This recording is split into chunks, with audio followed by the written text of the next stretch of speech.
Europe মহাদেশের কথা উঠলে অনেকের মাথায় প্রথমে আসে ইতালি, গ্রিস বা তুরস্ক, যেগুলো ভূমিকম্প প্রবণ এলাকার মধ্যে পড়ে। ভূমধ্যসাগরীয় ফল্ট লাইন ইউরোপের দক্ষিণ অঞ্চলকে বেশি ঝুঁকির মধ্যে ফেলে। কিন্তু ইউরোপের উত্তর ও মধ্য অংশে ঠিক এর বিপরীত। সেখানে রয়েছে এমন কয়েকটি দেশ যেগুলো পৃথিবীর সবচেয়ে স্থিতিশীল ভূত্বকের ওপর অবস্থান করছে। এসব দেশে বড় ভূমিকম্পের ইতিহাস নেই বললেই চলে। প্রথমে আসি ফিনল্যান্ড। ইউরোপের সবচেয়ে শান্ত ও স্থিতিশীল ভূতাত্ত্বিক এলাকা বলা হয় এই দেশটিকে। এটি ইউরেশিয়ান প্লেটের কেন্দ্রীয় অংশে অবস্থিত, যেখানে টেকটনিক চাপ একবারেই কম। একইভাবে নরওয়ে এবং সুইডেনও ভূমিকম্পের দিক থেকে খুবই নিরাপদ। স্ক্যান্ডিনেভিয়ান এই তিনটি দেশেই বড় ভূমিকম্পের কোনো রেকর্ড নেই। শুধু শীতল অঞ্চলের কারণে খুব হালকা পোস্ট গ্লেসিয়াল কম্পন দেখা যায়, যা মানুষের জন্য ক্ষতিকর নয়।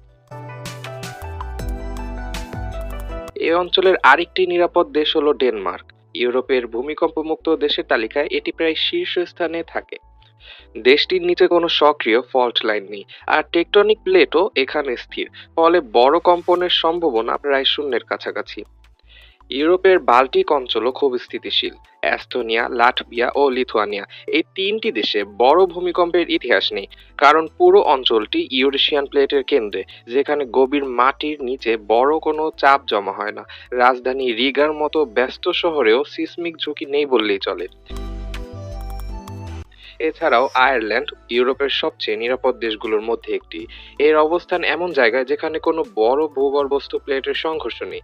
বড় ভূমিকম্প তো নয়, মাঝারি মাত্রার কম্পনও এখানে প্রায় শোনা যায় না।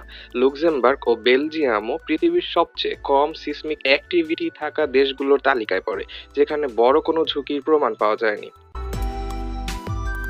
সবশেষে বলা যায়, প্রাকৃতিক ভূমিকম্পের দিক থেকে নেদারল্যান্ডসও মূলত নিরাপদ।